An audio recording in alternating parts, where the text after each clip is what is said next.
Cynthia বাবার পাশে চুপ করে বসে আছে। কি বলবে? তার জীবনের কি গল্পই বা লুকায়িত আছে, যা এতকাল শোনা হয়ে ওঠেনি। তা আজ শুনেই বা কি হবে? তবুও বাবার যখন ইচ্ছে হয়েছেই এই মুহূর্তে একজন ভালো শ্রোতা হওয়াই যায়। সিনথিয়ার বাবার গলা গম্ভীর। তিনি বললেন, আমরা সেই সময় একান্নবর্তী পরিবার। জীবন নদীর স্বচ্ছ জলের মতো একদিকেই চলছিল। তবে একা আর কতদিন? আমি একজন থেকে আমরা হলাম। তোর মা আর আমি খুনসুটিতে চলছিল দিনকাল। জবের সুবাদে আমি অন্য জায়গায় থাকতাম, ছুটি পেলে বাসায় আসতাম। চলছিল এভাবেই। কিন্তু জীবনের নিয়ম তো ভিন্ন। দুইজন থেকে তিনজন হতে হবে। জগতের মানুষের যে বড্ড তাড়া। কিন্তু আল্লাহ না চাইলে দুইজন থেকে তিনজন হয় কি করে? মানুষের কথা শুনতে শুনতে 6 বছর পেরিয়ে গেল। নতুন অতিথি এলো না। ঘরে বাইরে জীবন হলো যুদ্ধের মতো। কথা আর চোখে প্রতিনিয়ত যেন ভস্মীভূত হতে হতো। তোর মা মানসিকভাবে বিধ্বস্ত। 7 বছরের মাথায় সিদ্ধান্ত নিলাম বাচ্চা অ্যাডাপ্ট নিব। অনেক খুঁজে বাচ্চার সন্ধান মিলল। আমার এক বন্ধু ছিলেন ডক্টর। তার সাহায্যে হাসপাতালে গেলাম। সদ্য জন্মানো বাচ্চার মা মেন্টালি ডিসঅর্ডার। তার বাবা তখন জেলে। ফ্যামিলির ব্যাকগ্রাউন্ড শুনে পিছু হটতে চাইল সানজিদা।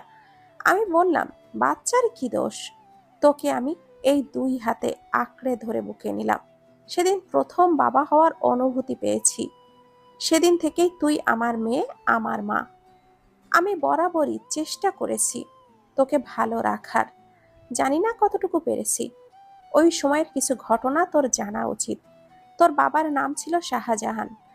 সবাই তাকে সম্রাট শাহজাহান নামেই চিনত। টাকার বিছানায় সে ঘুমাতো। ওই সময়ের দেশব্যাপী তার নাম ডাক ছিল।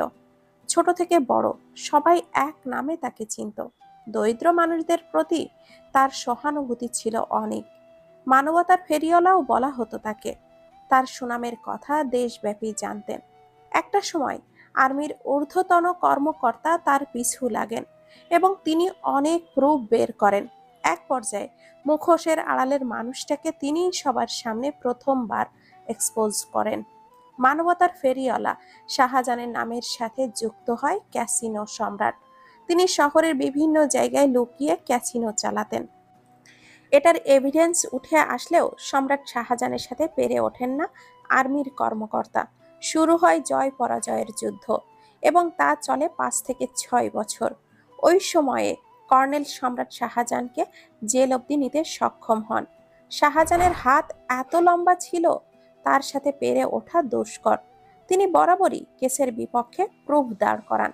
প্রায় 7 বছর লড়ার পর অসাধ্য সাধন করেন কর্নেল। সম্রাট শাহজাহানকে জেলে নেওয়া হয়। তখন তুই তোর মায়ের গর্ভে। তোর মা তখন সহ্য করতে না পেরে মানসিক ভারসাম্য হারায়। ওইদিকে শাহজাহান বের হতে পারে না, বাধ্য হয়ে তোকে অ্যাডাপ্ট দেয়। এরপরে অবশ্য সম্রাট শাহজাহান ক্ষমতার জোরে জেল থেকে বের হয়। তিনি তোকে দেখতেও এসেছিলেন। যেহেতু তোর মা নর্মাল কন্ডিশনে ছিল না, ওই জন্য তোরে নেওয়ার জন্য জোর করেননি তিনি। এরপরে ওই কর্নেল বাজেভাবে একটা কেসে ফেঁসে যান এবং তার চাকরিচ্যুত করা হয়। শুনেছিলাম এরপর কর্নেলের ওয়াইফ আর তার 2 বাচ্চা রেখে অন্যের সাথে পালিয়ে চলে গিয়েছে। এরপরের ঘটনাগুলো সাধারণ মানুষের কাছে এখনো ধোঁয়াশা। এরপরে একটা সময় সম্রাট শাহজাহান সহ আরো কিছু বড় শিল্পপতি সহ এমপি মন্ত্রীরা হঠাৎ করেই যেন গুম হয়ে যায়। এই কেসগুলো এখনো ইনকমপ্লিট। কে বা কারা এই কাজ করেছে এখনো জানা যায়নি। সিনথিয়া সবটা মনোযোগ দিয়ে শুনে বলে, সম্রাট শাহজাহান কি সত্যি খারাপ ছিলেন? এর সঠিক সত্য এখনো জানা যায়নি। ভর সন্ধ্যাবেলা পাখির কুহু কুহু শব্দে বেজে ওঠে কলিং বেল। সিনথিয়া কিচেনে চা করছিল। মাথাটা টনটন করছে। এই মুহূর্তে কড়া লিকারের চা মন্দ হবে না। চায়ের পাতিলে পানি বুদবুদ হয়ে উঠছে। কলিং বেলের শব্দে নিজের মাথার কাপড়টা টেনে নেয় সিনথিয়া। তারপর লুকিং গ্লাসে চোখ ফেলতেই পলাশের মতো টুকটুকে ফুরফুরে মনটা করলার মতো একেবারে তেতো হয়ে আসে। দরজার ওপাশে জিসান দাঁড়িয়ে, সাথে আরো কেউ আছে। সিনথিয়া দরজা খুলে দৌড়ে কিচেনে চলে যায়। পানির হিস হিসিয়ে ওঠা ধোয়ার মতো শরীরটাও হিস হিস করছে। সে প্রয়োজনের চেয়েও বেশি লিকার ঢেলে দেয় ফুটন্ত পানিতে। চা হয়ে এলে সোজা ঘরে চলে যায়। আজকের মতো তার বাইরে বের হওয়া বারণ। ড্রয়িং রুমে আদরে সবার গদগদ অবস্থা। আদরে আপ্যায়নে ফেটে যাচ্ছে চার দেওয়াল। সিনথিয়া মায়ের নাম্বারে ফোন দেয়, তারপর রেগে বিষধর সাপের মতো হিস হিস করে বলে ওঠে, হাসো কাঁদো গড়াগড়ি খাও, আই ডোন্ট কেয়ার, তবে এত আহ্লাদের সুর যেন আমার ঘরে না আসে, না হলে বাইরে চলে যাব বলে দিলাম। সানজিদা বেগম নীরবে ফোন রেখে দেন। জিসান সহ সবাইকে তিনি বসতে বলেন। জিসান বসে সোফায়, পাশে তার মা। সিনথিয়ার বাবা বসেন সিঙ্গেল সোফায়। ঠিক তখনই জিসানের মা বলে ওঠেন, সিনথিয়া কই? সিনথিয়ার মা কথা লুকিয়ে মিষ্টি হেসে বলেন, ওর খুব মাথা ব্যথা করছে, একটু শুয়ে আছে। তাই বলে ভর সন্ধ্যাবেলায়? ডাকো তো ওকে, কতদিন পর এলাম, দেখা করব না? সানজিদা সব জানেন, মেয়েটা জিসানকে মোটেও পছন্দ করে না। এই মুহূর্তে ডাকতে গেলে কি হবে সেটা ভেবেই ভয় পাচ্ছেন তিনি।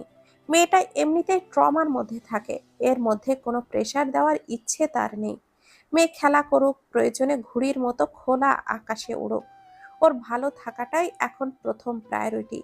তবে জিসানের মাও যে ছাড়ার পাত্রী না। সানজিদা বেগম বললেন, আরে ভাবি বসুন না, ঘুম কাটলেই ও নিজেই চলে আসবে, আমি চা করে আনি। সিনথিয়ার বাবাও সুর মেলায়, তবে জিসানের মা উঠে যায়। সিনথিয়ার দরজায় টোকা দিয়ে বলে, এই বাইরে আয় তো। সিনথিয়ার মেজাজটা চটে যায়। ওইদিকে দরজায় ঠক ঠক আওয়াজ হতে থাকে। সিনথিয়া বাইরে এসে দাঁতে দাঁত চেপে কুশল বিনিময় করে। জিসানের মা টেনে বাইরে নিয়ে যায়। সিঙ্গেল সোফায় বসেছে সিনথিয়া। অসহ্য, অসহনীয় লাগছে তার। তবু কিচ্ছু করার নেই। সিনথিয়ার মা সবার জন্য চা করে আনেন। শুরু হয় খোশ গল্প।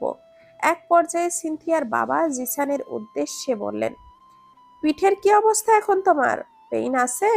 জিসান বলল, আগের থেকে বেটার। ইনভেস্টিগেশন কত দূর? কোনো নিউজ নেই। ওইটা আসলে কি ছিল বলো তো? আসলেই কি কোনো জন্তু? অনেকটা কালো ছায়ার মতো। কোনো জন্তুর পোশাকে ছদ্মবেশী কেউ। প্রথমে সে রাস্তার সামনে ক্রচ করলো। প্রথমে ভয় পেয়েছিলাম, এরপর আমার কলিগ আমাকে রেখে পালিয়ে গেল। এরপর আমার পায়ে শিকলের মতো কিছু একটা আটকে যায়, আমি মাটিতে পড়ে যাই। এটুকু বলেই জিসান উল্টো ঘুরে দাঁড়ায়, টি শার্টটা খুলে ফেলে। এক আকাশ পরিমাণ ঘৃণায় গাটা গুলিয়ে আসে সিনথিয়ার। ঘৃণা থাকা সত্ত্বেও মাথার মধ্যে চলা প্রশ্নের উত্তর মেলাতে সিনথিয়া চোখ তুলে তাকায়। জিসানের ফর্সা ফিট, গোল গোল পাশাপাশি 6টা কামড়ের দাগ, যেন পিঠের মাংস গোল গোল করে ছিঁড়ে ফেলেছে। সিনথিয়ার আত্মাটা কেঁপে ওঠে। অসংখ্য প্রশ্ন মাথা চাড়া দিয়ে ওঠে। তার পিঠেও 6টা কামড়ের দাগ আছে। এটা ইরফাত জানতো। সে অস্বীকার করলে তার ভেতর থেকে ঠেলে আসে একটা কথাই, এটা প্রতিশোধ নয় তো? তার হয়ে ইরফাত আঘাত করেনি তো? জিসান পূর্বের মতোই বসে, তারপর বলে, এই 6টা কামড় বিষাক্তের চেয়েও যেন বিষাক্ত ছিল। কামড় খেয়ে সেন্স ছিল না আমার। ডক্টর কি বলল? তারা তো বলল জন্তু জানোয়ার নাকি মানুষের কামড় কিছুই বোঝা যাচ্ছে না। ঠিক সেই সময় জিসানের মায়ের কণ্ঠ ধীর, ভাই কি বলবো, আমার ছেলে তো একটা ভুল করেছিল অনেক আগে, সিনথিয়ার পিঠে কামড় দিয়ে। আমার ছেলে ভুল করেছে, এর চেয়েও শতগুণ ব্যথা দিয়ে। কে আমার ছেলের পিঠ কামড়ালো জানি না। সেদিনের ঘটনাটা কেন ঘটলো তাও জানি না। রুহের হাই বলতে নাকি একটা কথা আছে।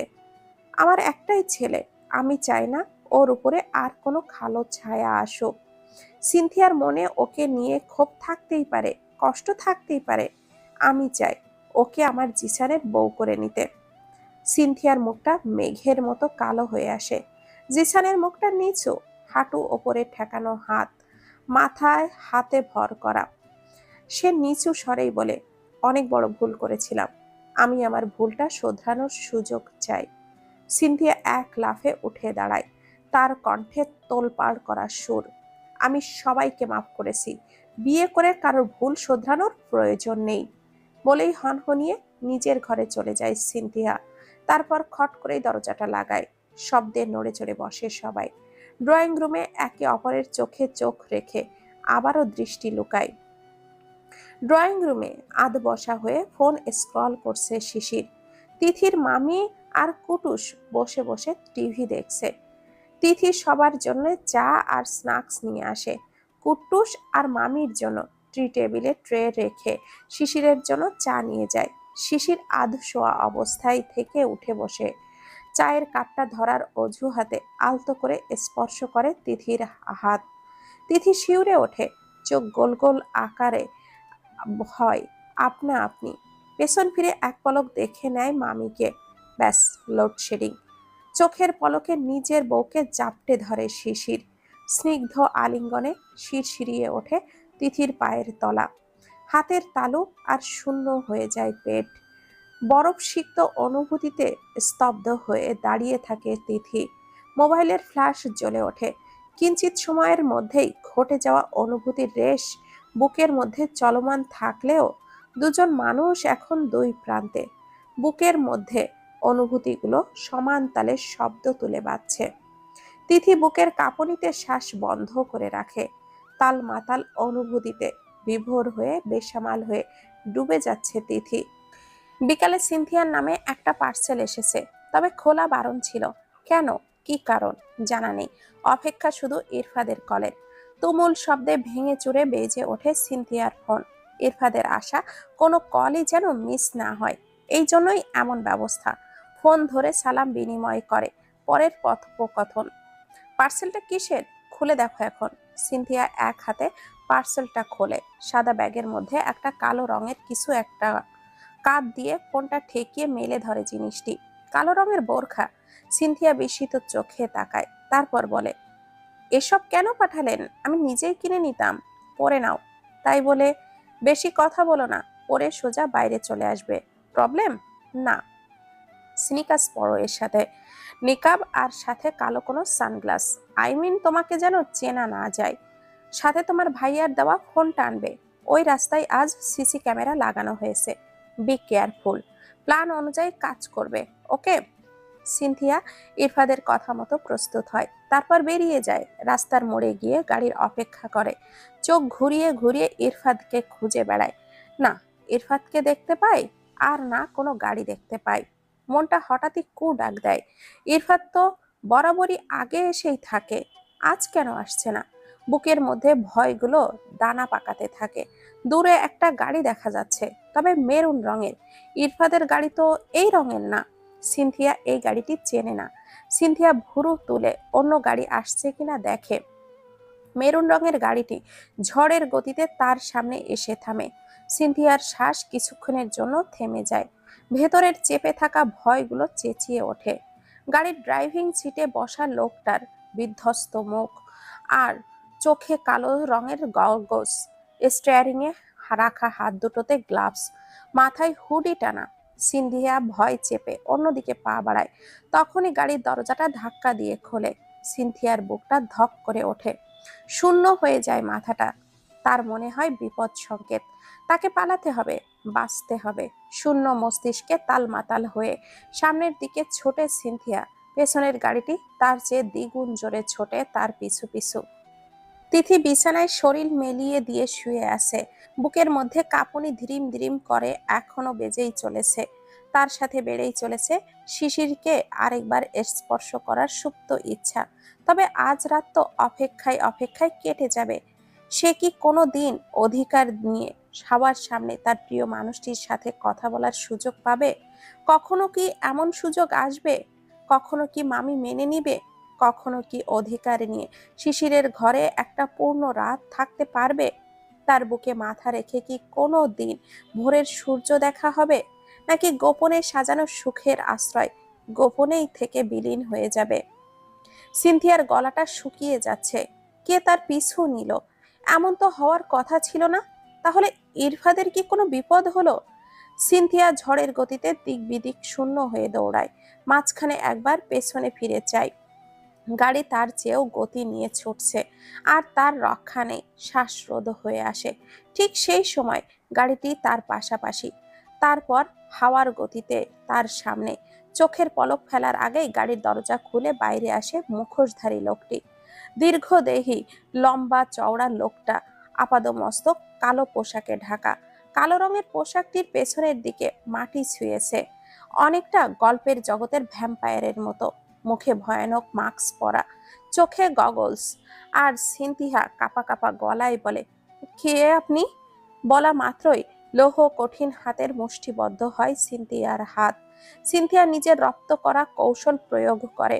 নিজের এক হাত মুখোশধারী লোকটির হাতের মধ্যে রেখেই অপর হাত দিয়ে লোকটির হাত সর্বশক্তি দিয়ে মুচড়িয়ে নিচের দিকে টেনে নামায়, যাতে করে শরীর হেলে পড়ে। তবে হাত একটুও নড়চড় করতে পারলেও লোকটির শক্তির সাথে পেরে ওঠে না সিনথিয়া। লোকটি হেলে গেলেই হাঁটু ভাঁজ করে বুকে আঘাত করা যেত, কিন্তু তার কোনো নড়াচড়া নেই। কিছু বুঝে ওঠার আগেই লৌহ কঠিন হাতে মুষ্টিবদ্ধ হয় সিনথিয়ার দুই হাত। সিনথিয়া পা দিয়ে হাঁটুতে আঘাত করতে চাইলেই মুখোশধারী লোকটি পা সরিয়ে নেয় এবং সিনথিয়া উপায় না পেয়ে নিজের ধারালো দাঁত বসিয়ে দেয় মুখোশধারীর গ্লাভস পরা হাতে। তবে তাতে মনে হয় না কোনো কাজে আসে। মুখোশধারী লোকটা এক টানে ধাক্কা দিয়ে গাড়িতে বসায়, দরজায় লক দিয়ে নিজেও গাড়িতে বসে। তারপর হিসিয়ে সিনথিয়াকে বলে, গাধা কোথাকার। গলার স্বরের গাম্ভীর্যতা আর ধমকের সুরে সিনথিয়া ভ্যাবাচাকা খায়। পরিচিত গলার স্বরে নড়ে চড়ে বসে, তারপর ধীর গলায় বলে, তো বলবেন না এটা আপনি? বলার সুযোগ পেলাম কোথায়? সিনথিয়ার ভেতরে থেকে হাসি ফেটে পড়তে চায়। তারপর একটা চিন্তা মাথায় ভারী পাথরের মতো ঠাস করে লাগে। এভাবে কি জিসানের উপরে অ্যাটাক হয়েছিল? করিডোরে লম্বা লম্বা পা ফেলে কাঠের ভারী দরজাটা ঠেলে কেবিনে প্রবেশ করে ইরফাদ। মিটিং এর জন্য ডাকা হয়েছে পুলিশ সদস্যদের। লম্বা আকৃতির টেবিল, দুই সাইডে সারি সারি চেয়ার। বসে আছেন থানার কিছু এএসআই, এসপি। টেবিলে মাথা রাখা, চেয়ারটা এখনো ফাঁকা।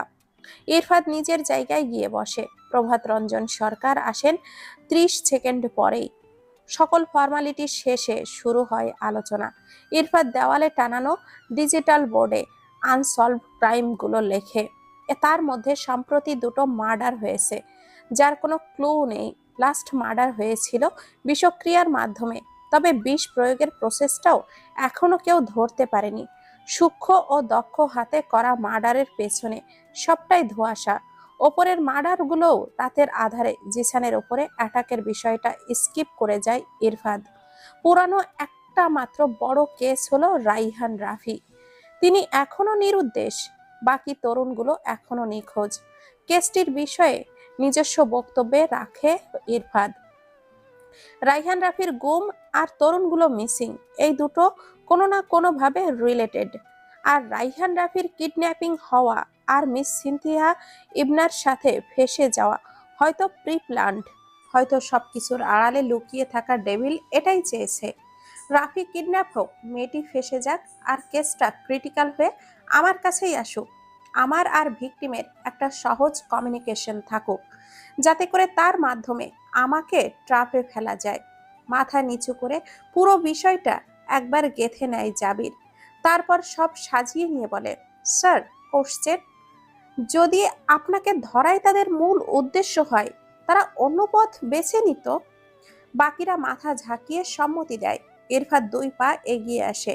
প্রভাত রঞ্জন সরকার কিছুক্ষণ ভাবেন, তারপর বলেন, ইরফাদের উপরে একাধিকবার অ্যাটাক হয়েছে, এটা আমরা জানি। তবে কোনোবারই প্ল্যান সাকসেসফুল হয়নি। হতে পারে এই সূক্ষ্ম সস্তা প্ল্যান দিয়েই তারা উদ্দেশ্য হাসিল করতে চায়, যাতে আমরা আঁচও না করতে পারি অথবা ভেবেও না দেখি। Exactly sir. তবে এটাও হতে পারে এক ঢিলে 2 পাখি মারা। রাফিকেও প্রয়োজনে আমাকে প্রয়োজন, আর মাঝখানে মেয়েটা কারোর চালা গুটি। প্রভাত রঞ্জন সরকার বলেন, তাহলে এক কাজ করা যেতে পারে, ওদের দেওয়া গুটিকেই ওদের ধরার চাল বানানো যায় না? যাই স্যার, তবে এক্ষেত্রে মেয়েটির লাইফ রিস্ক হতে পারে। যেহেতু আমরা কেউই জানি না এর পেছনে কে বা কারা রয়েছে, এবং আসল উদ্দেশ্যটা কি? কি করতে চাচ্ছ তুমি? যেহেতু সিনথিয়া ইবনার ভাষ্য মতে ডেভিল তাকে বোন হিসাবে দাবি করে, আর এটা কতটুকু সত্য আমরা জানি না, কিন্তু অজানা লোকটি মেয়েটির সাথে সাথে ফোনে কমিউনিকেট করে। ওই জন্য আমি পিবিআই সেক্টরের সাথে কথা বলেছি, তবে আমাদের পিবিআই সেক্টর ট্র্যাক করতেও বারবার ব্যর্থ হচ্ছে, বিকজ সে 1 মিনিট হওয়ার আগেই প্রতিবারই কলটা কেটে দেয়। মেয়েটিকে ইনফর্ম করেছিলে 1 মিনিট কথা বলতে হবে? হুম। তবে সে প্রতিবারই 1 মিনিট হওয়ার আগেই কল কেটে দেয়, প্রয়োজনে আবারও কল করে। তাহলে মেয়েটিকে ইনফর্ম করো যেভাবেই হোক 1 মিনিট কনভারসেশন যেন কন্টিনিউ করে। আলোচনার মধ্যে পার্সোনাল ফোনটি কেঁপে ওঠে ইরফাদের। পকেট থেকে ফোনটা বের করে স্ক্রিনে চোখ রাখতেই দেখে কলিং সিনথিয়া ইবনা। অন্য সময় হলে ইরফাদ কোনোভাবেই ধরতো না, তবে এই মুহূর্তে তার ফোন কেসের জন্য সবচেয়ে বেশি ইম্পর্ট্যান্ট। ইরফাদ সকলের উদ্দেশ্যে বলে সরি, তারপর ফোনটা রিসিভ করে লাউডে রাখে। তারপর বলে বলো। সিনথিয়া বলে স্যার, ভাইয়া আরেকটা মেসেজ দিয়েছে, রাত 1টা নাগাদ কল দিবে। আমি যেন সজাগ থাকি। স্ট্রেঞ্জ, রাত 1টাতেই কেন? জাবির তড়িঘড়ি করে গলা উঁচিয়ে বলে স্যার, আমার মনে হচ্ছে মুখোশধারী লোকটি কোনো রিস্ক নিতে চাচ্ছে না। হতে পারে ডেভিল এটা চাচ্ছে তাদের প্ল্যান সম্পর্কে পুলিশ আজ করতে না পারে। কোনো কারণে সিনথিয়া ইবনাকে যদি সন্দেহের তালিকায় পুলিশ আনে এবং ট্র্যাক করতে চায়, তাই অত রাতে কথা বলছে। এবং রাত ভারী হলে অবশ্যই কেউ মিস সিনথিয়া ইবনার কলটা ট্র্যাক করার জন্য বসে থাকবে না। I am sure, just guess করলাম। রাইট। ইরফাদ ফোনটা ধরে বলে ওকে স্যার, আরেকটা কথা, প্ল্যান মনে হয় চেঞ্জ হবে। যেমন? মানে 2 দিন পরের কথা হলেও যা করার তারা কালকেই করবে। ইরফাদের ভ্রুকুটি সংকুচিত হয়, ভাবুক দৃষ্টিতে শূন্যে চেয়ে থাকে কিছুক্ষণ, তারপর বলে I will call you soon. তারপর আবারও আলোচনায় মন দেয়। স্যার, সিনথিয়া ইবনাকে 2 দিন রিল্যাক্সে থাকার কথা বলেও এখন বলা হচ্ছে প্ল্যান চেঞ্জ করা হবে এবং তা কালকেই অ্যাপ্লাই করবে। জাবির বলে তাহলে আমাদের সকল তথ্য আজ রাতের মধ্যেই নিতে হবে। তাদের প্ল্যান ওয়াইজ যেতে হলে অনেকের লাইফ রিস্ক থাকবে, বিশেষ করে আপনার। যে যা করার আজ রাতের মধ্যেই। ইরফাদ সম্মতি দেয়, তারপর বলে তাহলে আজ রাত একটা অপেক্ষা। জাবির বলে আমার কিছু বলার আছে স্যার। দেখুন, আমাদের একটাই চান্স, আর ওই একটা ফোন কল। ওই কল একবার তো আসবেই, মানে সুযোগ একটাই। মেয়েটা যদি 1 মিনিট কথা কোনোভাবে কন্টিনিউ না করতে পারে বা সঠিক সময়ে টেকনিক অ্যাপ্লাই না করতে পারে, আর এত দূর থেকে আমরা কতটুকুই বা হ্যান্ডেল করতে পারবো?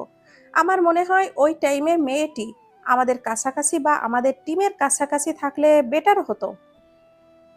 ওর বাসায় যাওয়া ঠিক হবে না, বিকজ রিসেন্ট একটা মোবাইল ফোন তাকে দেওয়া হয়েছে, তাও আবার তার জানালার কাছে। আমার মনে হয় ওর বাসায় কেউ এসবের সাথে জড়িত। এই মুহূর্তে আমরা তার হেল্প নিচ্ছি অথবা সে আমাদের হেল্প করছে, এই দুটো জিনিস কোনোভাবেই শত্রুকে বুঝতে দেওয়া যাবে না।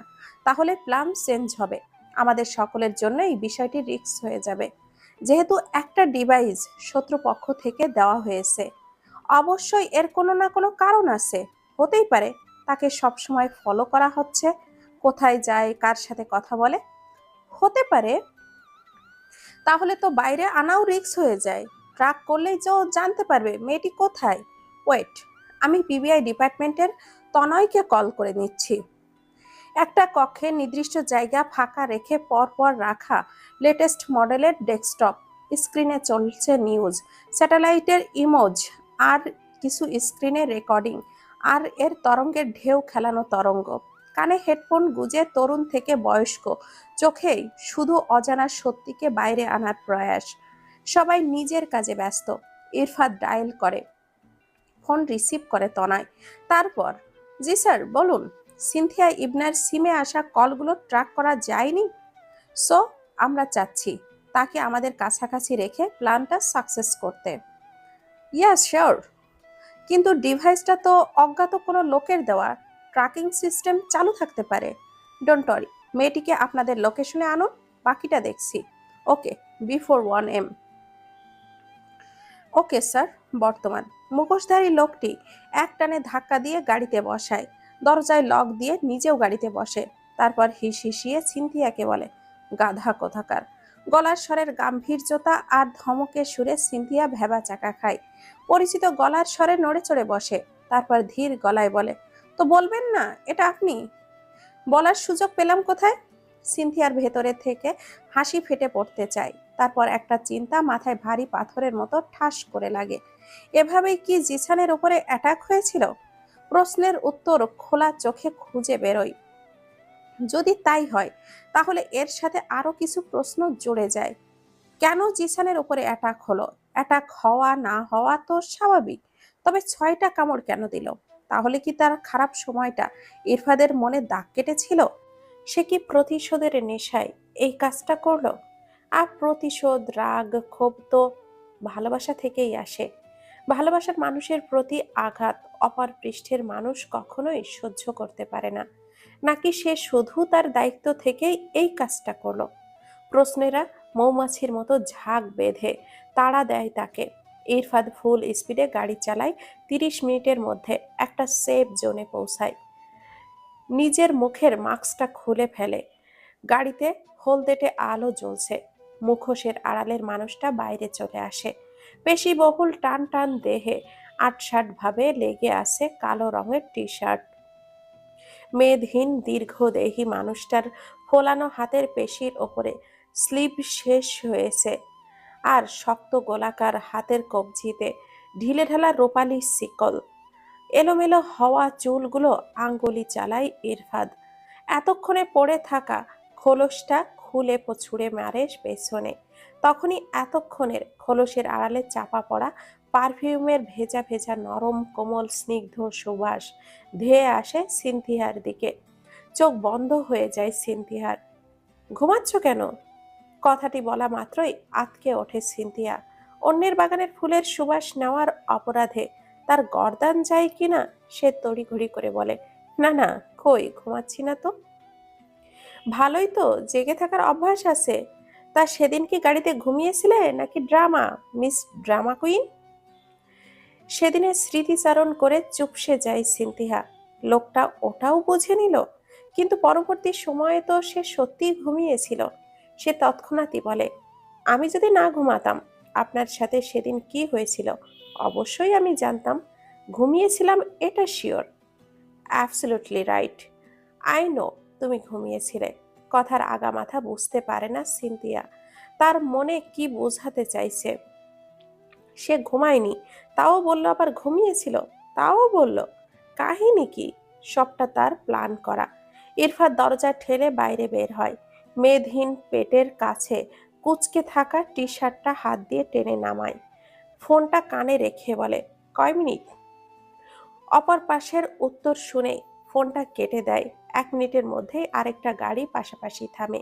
ইরফাদ সিনথিয়ার ফোনটা নিয়ে নেয়। ফোনের সকল ট্র্যাকিং সিস্টেম প্রথমে অফ করে। এরপর সবাই মিলে বড় সড়ো গাড়িতে বসে। কোলের ওপরে তুলে রাখা ল্যাপটপ, কানে হেডফোন, সবকয়টি ডিভাইস সেট করে পূর্ণ মনোযোগে বসে আছে তনয়। অপেক্ষা কলের। পেছনের সিটে বসেছে ইরফাদ, জাবির আর তনয়। সামনের সিটে বসা সিনথিয়া পেছনের দিকে ঘুরে ইরফাদের বলা কথাগুলো শুনছে। অ্যাট এনি কস্ট কথা 1 মিনিট চালাতেই হবে। প্রয়োজন অনুযায়ী প্ল্যান, প্রয়োজনে কনভারসেশন চেঞ্জ হবে। টেকনিক্যালি সব হ্যান্ডেল করতে হবে। ওকে? সিনথিয়ার বুকটা ধুক ধুক করছে, তবে ভয়ে না। কাজটা ঠিকঠাক করতে পারবে তো? এতগুলো মানুষ তার মুখপানে চেয়ে বসে আছে। মনে মনে সাহসের সঞ্চয় করে সে। পারবো না বলতে কোনোভাবেই কথা নেই। তাকে পারতেই হবে, আর হবেই। রাত 12:59। বুকের মধ্যে ধুক ধুক করছে। 1 মিনিট শেষ হওয়া মাত্রই ফোন আসে। সিনথিয়ার এই প্রথম এত নার্ভাস লাগছে। ঠিকঠাক কথা বলতে পারবে তো? গলা শুকিয়ে আসে, যেন বিসিএস পরীক্ষা। ইরফাদের চোখের ইশারা, আমরা আছি। ফোন ধরেই সালাম দেয় সিনথিয়া। কনভারসেশন লম্বা হতেই হবে, অন্তত 1 মিনিট। ওপাশের গলা গম্ভীর, প্রথম কথা, পাখি? জি ভাইয়া, বলো। তোকে অনেক কথা বলা বাকি, তবে সব ফোনে বলা সম্ভব না।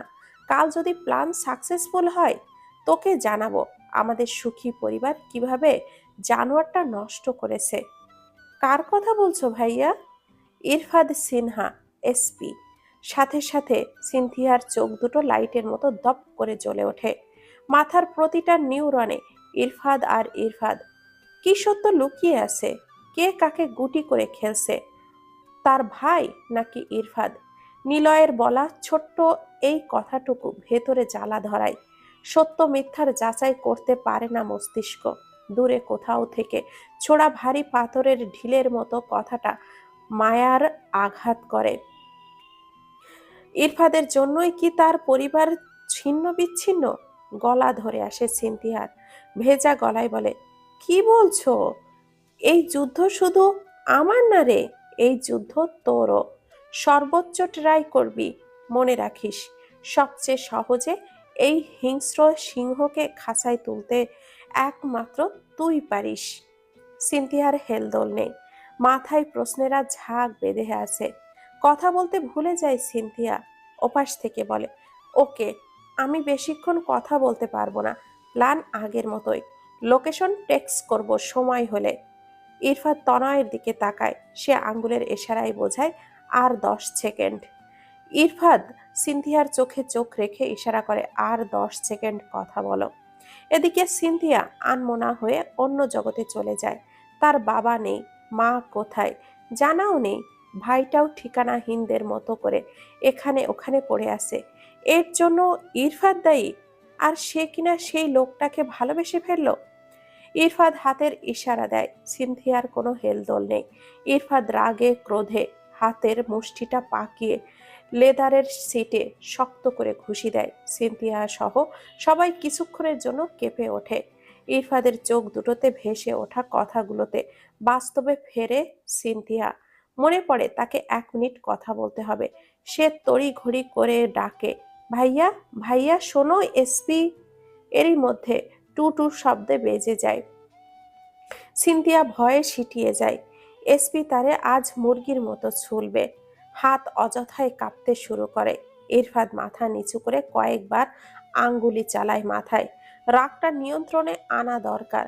জাবির পাশ থেকে ইরফাদ রে বলে, কুল কুল। আমি এটাই ভেবেছিলাম। এতগুলো মানুষের মধ্যে মিস সিনথিয়া পেরে উঠল না। বাসায় থাকলে। মুখের কথা কেড়ে নিয়ে সিনথিয়া বলে, ভাইয়া ফোন ব্যাক করবে। ইরফাদ কোনো কথা বলে না। প্ল্যান ভেস্তে গেছে। এত কিছুর পরও ফেল? সিনথিয়া আবারও আশ্বস্ত করে বলে, আমার মনে হয় ভাইয়া শুনেছে, ভাইয়া কল ব্যাক করতে পারে। এই কথার কোনো ভিত্তি নেই। ইরফাদ গাড়ি থেকে নামে। এবার ফেরার পালা। ঠিক সেই সময় সিনথিয়ার ফোনটা আবারও বেজে ওঠে। সিনথিয়া বলে, ভাইয়া কল দিয়েছে, বললাম না দিবে। ইরফাদ এইবার সিনথিয়ার পাশে গিয়ে বসে। সিনথিয়ার ফোনটা আগের মতোই লাউডে রেখে কথা বলে, কিছু বলছিলি ভাইয়া? এসপির সাথে কিসের দ্বন্দ্ব আমাদের? বললাম তো বলবো। আমার যে ঘুম আসবে না। বাবাকে আমি দেখতে চাই, মাকেও দেখতে চাই। ওরা কি বেঁচে নেই? জানি না। আমাদের সাথে এসপির কি দ্বন্দ্ব? এত কিউরিসিটি ভালো না বোন। বলছি তো বলবো। একটু বলো ভাইয়া। ইরফাদ আঙ্গুলের ইশারায় দেখায় 7 মিনিটস। সিনথিয়া চোখের ইশারায় আশ্বস্ত করে, তোমাকে তো একটা কথা বলাই হয়নি ভাইয়া। ইরফাদ স্যার গতকাল বাসায় এসেছিলেন। কখন? গতকাল সকালে। কেন? আমাকে দেখতে? মোটেও না। ওর ফাঁদে পা দিবি না ভুলেও। ও যে কি জিনিস, ওর ফাঁদে যে পড়ে সেই জানে। ও কিছু মানুষের কাছে যেমন ফেরেশতা, কিছু মানুষের জীবন ধ্বংসকারী। ওপাশ থেকে বৃদ্ধ আঙ্গুলের ইশারায় দেখানো হয়, প্ল্যান সাকসেস। লোকেশন ট্র্যাক করা গেছে। সিনথিয়া কথা বলার ঘরে হঠাৎই গাড়ির একটা সুইচ টিপে দেয়। সাথে সাথে জোরালো শব্দে বেজে ওঠে গাড়ির সাইরেন। ওপাশ থেকে ভেসে আসলে নিলয়ের উদ্বিগ্ন গলা, কিসের শব্দ হচ্ছে? কিছু না ভাইয়া, নিচ দিয়ে পুলিশের গাড়ি যাচ্ছে মনে হয়। নিলয়ের সন্দেহ কাটে না। তার ওপর ফোনটা চেক করে দেখে টাইম 1 মিনিট ওভার। সাথে সাথেই ফোনটা কেটে দেয়। হঠাৎই মাথা চাড়া দিয়ে ওঠে, ইরফাত যদি বাসায় এসে থাকে তাহলে আগে কেন বলল না সিনথিয়া? আজকেই কেন? আবার হঠাৎ করে সাইরেন কেন বেজে উঠল? অজানা একটা সংখ্যায় মায়ায় একেবারে যেন বারবার বাড়ি খায়। নিলয় অন্য একটা নাম্বারে কল দেয়। দেখ তো সিনথিয়ার লোকেশন কোথায়, সো কর। ওয়েট। তনয় ল্যাপটপে চোখ রেখে বলে, লোকেশন ট্র্যাক করা গেছে, স্টেপ নিলে আজকেই ধরা যাবে। ইরফাত ভেবে বলে, সময় খুব কম, আমি সিনথিয়াকে ব্যাগ দিয়ে আসছি, আর জাবির ফোর্স রেডি করুন। বলেই সিনথিয়াকে নিয়ে বেরিয়ে যায় ইরফাত। দ্রুত গতিতে গাড়ি চালায়। নিলয় ফোনের অপেক্ষায় থাকে। তার সাহায্যকারীর ফোন ঢুকতেই বলে, লোকেশন পেয়েছিস?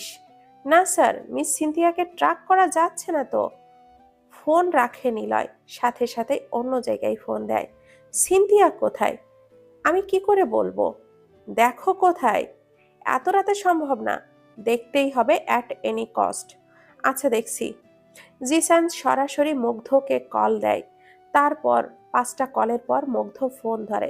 তারপর বলে, শোন, একটা বিপদে পড়েছি, আমাদের বাসায় গেস্ট আসছে, আজকের রাতটা তোর সাথে থাকতে চাই। তো আগে বলবা না? এখন তো অনেক রাত, আমি একটু আগেই বাসায় ফিরলাম, আমি তো জানতাম না। আসো। চুপি চুপি দরজা খুলে দেয় মুগ্ধ। জিসান বাসায় ঢোকে, কিছুক্ষণ শুয়ে থাকে, ওয়াশরুমের নাম করে সিনথিয়ার রুমে উকি দেয়। রুম ফাঁকা। নিউজ পৌঁছে দেয় নিলয় অব্দি। ওপাশের ধমকে সুর, তোকে না বলেছি খেয়াল রাখতে? আরে, দিনের বেলায় তো চোখে চোখেই রাখি, সুস্থ হওয়ার পর আমি একদিনও অফিসে যাইনি। কে জানে ও রাতে বের হয়। বাইরে যায় এখন, ও কখন ফেরে আমাকে জানাবি। আর অবশ্যই দেখবি সাথে কেউ আছে কিনা। যদি থাকে তাহলে সাথে সাথেই অ্যাটাক, কিডন্যাপ করবি।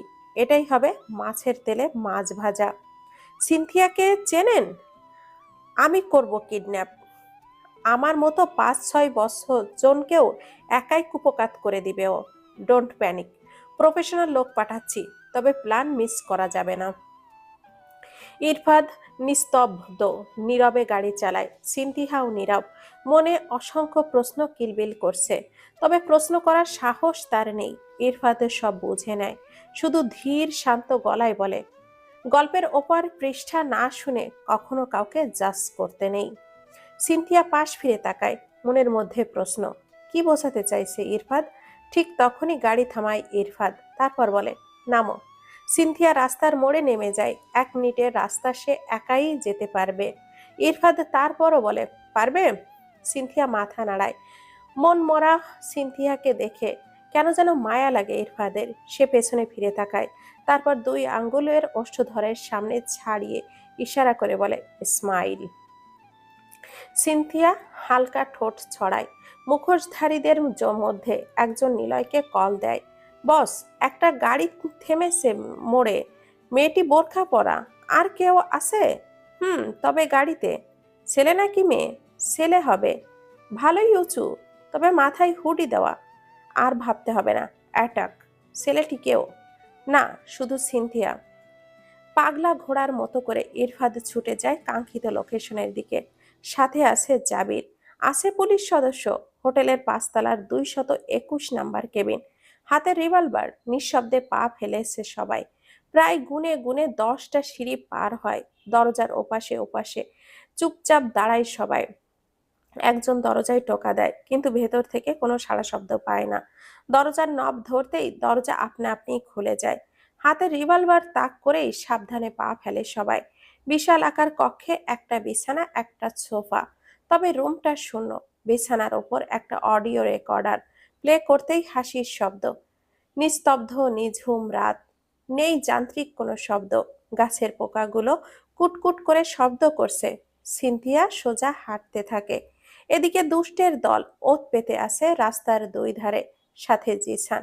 কালো বোরখার আড়ালে মানুষটাকে তারা চিনতে পারে না, তবে সামনের বাড়িটির পথ ধরতেই তারা বুঝে নেয় এটাই সিনথিয়া। সিনথিয়া পেছনে ফেরে, ইরফাদ চলে গেছে। ফোনের স্ক্রিনে সময় দেখে নেয় 2টা বাজে। এই রাতের আধারে আধারি খেলার মাঝে মনের মধ্যে প্রশ্নের দানা। মনটা হাঁসফাঁস করছে। আবার পেছন থেকে অজানা ভয় হঠাৎই যেন তাকে গিলে খাচ্ছে। দ্রুত পা চালায় সিনথিয়া। পেছন থেকে দ্রুত গতিতে ছুটে আসে কয়েক জোড়া পায়ের শব্দ। বুক সাইরেনের বাজিয়ে কেঁপে ওঠে। চোখ এদিকে ওদিকে দিশেহারা হয়ে ছোটাছুটি করে। পায়ের আওয়াজ কানে যেতেই পেছন ঘুরে সিনথিয়া। তার কিঞ্চিত দূরত্বে চারজন পুরুষ। শূন্য হাতে কাকে রেখে কাকে আঘাত করবে সে। তৎক্ষণাৎই শূন্য পা তুলে এক সারির 6 জনকেই আঘাত করে।